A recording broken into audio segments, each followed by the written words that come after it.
Everyone knows Mona Lisa, but why is it so famous actually? It's a beautiful painting, for sure, but walk through any major art museum and you'll see countless other beautiful paintings. Breathtaking landscapes, powerful portraits, and stunning religious scenes. Yet none of them draw the massive crowds that gather around that one small canvas in the Louvre. The Mona Lisa isn't just popular. It's the most popular painting in the world. But here's the weird part. It might be popular simply because it's popular. It's like this endless loop where the painting is famous because everyone knows it's famous, and everyone knows it's famous because it's famous. This got me thinking about something bigger. You ever notice how we don't just look at art, but we judge it? We walk into a gallery or scroll past a painting online, and instantly our brains whisper, "Oh, that's beautiful," or what even is that? So here's the question. Why do some pieces universally get called masterpieces while others barely get noticed? And more importantly, what's happening in our heads when we look at art? Here's the twist. It's not just about the art itself. It's about us, our minds, our culture, and the strange ways we have been taught to see. First, let's talk about what aesthetics actually is. Aesthetics is basically the study of beauty and taste. It's philosophers trying to figure out what makes something beautiful, why we find certain things pleasing, and how we judge art and beauty in general. It's the branch of philosophy that asks, what makes something worth looking at? Aesthetikos comes from the ancient Greek. It means perceptive, sensitive, pertaining to sensory perception. Now, when it comes to art, there are two big camps that divide most aesthetic theories. But you know what's interesting? These approaches often overlap. One are objective theories.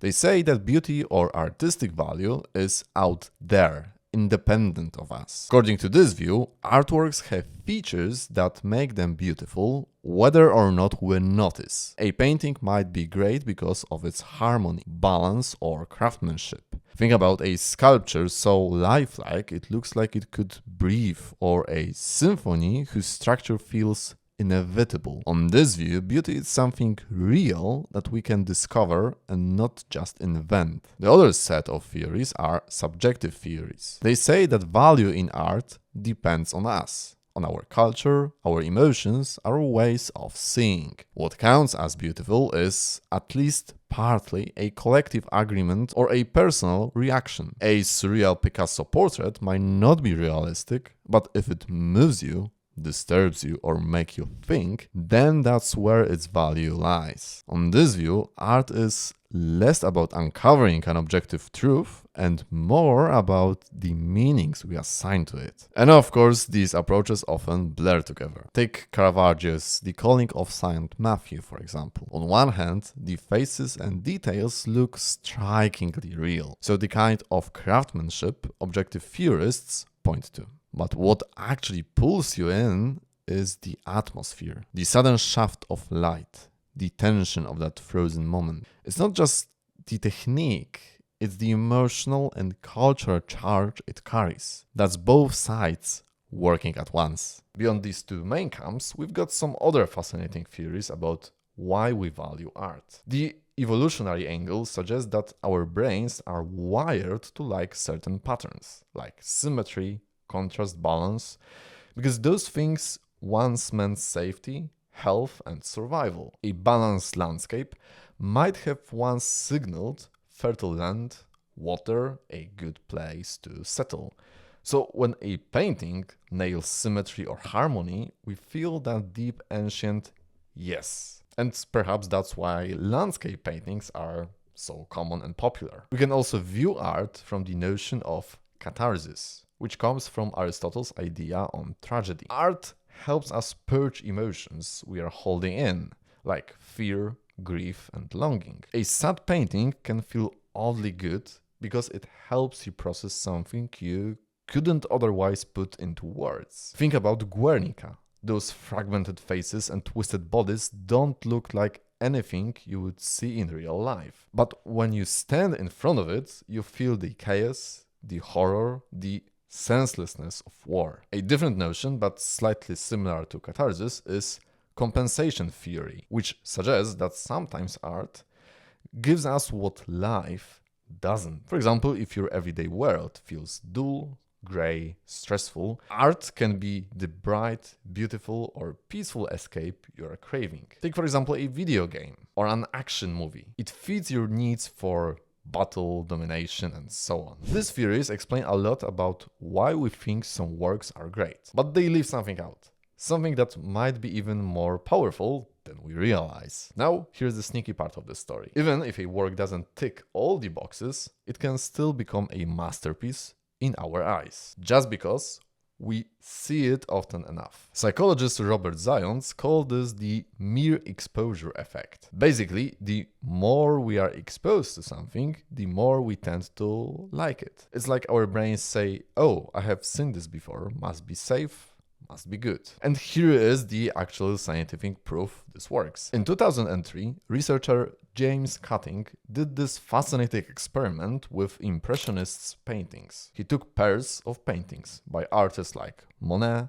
Manet, and Renoir and showed them to people who had to choose which one they preferred. And here's the clever part. He specifically chose paintings based on how often they appeared in art books. Some were reproduced constantly and others rarely. The results?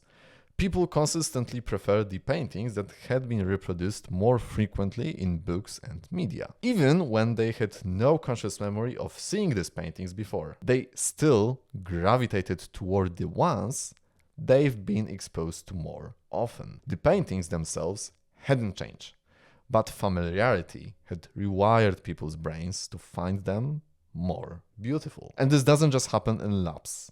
Think about the Mona Lisa again. Is it technically Da Vinci's best work? Art historians will debate that all day, but it's everywhere. In textbooks, posters, coffee mugs, memes. We are saturated with her smile. And so she feels like an old friend. We trust her greatness, even if we have never really analyzed it. So once I read an extensive article about the painting Primavera by Botticelli. And at first I thought, okay, nice, flowers, cool mythology. But by the end of the article, I knew the curves of every figure, the way the light danced on the orange trees. Familiarity had rewired my brain and it became more meaningful. That's the mere exposure effect. And it's powerful enough to turn certain works into global cultural icons. It's not just about quality, it's about repetition. The art that gets shown most often becomes the art we love most deeply. This makes you wonder, how many masterpieces are we missing simply because we haven't been exposed to them enough? How many works that we dismiss might grow on us if we gave them time? Fast forward to now. The art world is huge and messy and thrilling. We have got photography, video, AI-generated images, street art, performance pieces where the art is just someone sitting in a chair for 6 hours looking at you, like Marina Abramovic. But here's the thing, even if these works have depth, meaning, skill, we often judge them harshly because they don't match the mental templates we have been given for what counts as art. We grew up learning that Rembrandt was a genius, that cathedrals are beautiful, that the standard for art is oil paint, marble, and bronze. We weren't taught to admire a pixelated projection on a warehouse wall. So when we see it, our gut says, that's not art. Photography is a perfect example. Technically, it can be more realistic than painting, but for decades people dismiss it. It's just pushing a button, no skill involved. Although, not true. Only when enough cultural exposure, galleries, and critics embrace photography did it start to gain masterpiece status in the public mind. Somewhere on the internet I saw a contemporary art installation. It was a video. The artist had filmed people's faces as they listened to their favorite songs for the first time in years. It was moving, technically sophisticated, and conceptually brilliant. But in the comments, many people argued that it's not art. It's just videos on screens. Even now, disagreements are everywhere. Someone sees a Banksy mural and calls it genius. Someone else calls it vandalism. Same pieces, different cultural lens. Some encounters a Rococo painting, those giant blocks of color, and feels spiritually moved. Another person thinks, my kid could paint that. And this is where it gets tricky. Even the most objective theories about art, so realism, harmony, catharsis, can't override how much our upbringing and culture shape our taste. We are not neutral observers. Never. We are walking bundles of influences, preferences, and memories. The art that fits our cultural programming feels obviously good. The art that doesn't gets dismissed, often without us even realizing we are doing it. We think we are judging based on quality, but we are often just recognizing familiarity. So why do we judge art the way we do? For sure, it is about technique, realism, emotional power. Yes, our brains have evolutionary preferences for certain shapes, colors, and patterns. And yes, art can offer catharsis or fill something missing in life. But also our exposure, our culture, our education are constantly programming us. A masterpiece isn't just a work of genius. It's also a cultural echo, something that gets repeated enough to feel inevitable. And here's the thing.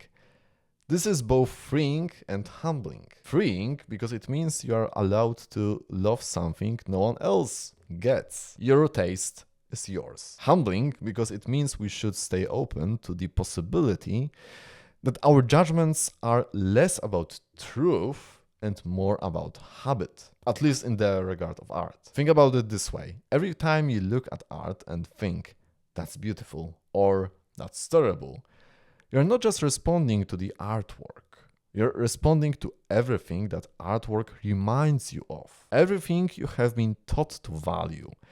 Every similar place you have seen before. Your judgment is a conversation between the art and your entire life experience. That doesn't make your opinion wrong, but it does make it personal, specific, shaped by forces you might not even be aware of. So the most honest thing we can say about art isn't this is objectively good or this is obviously bad.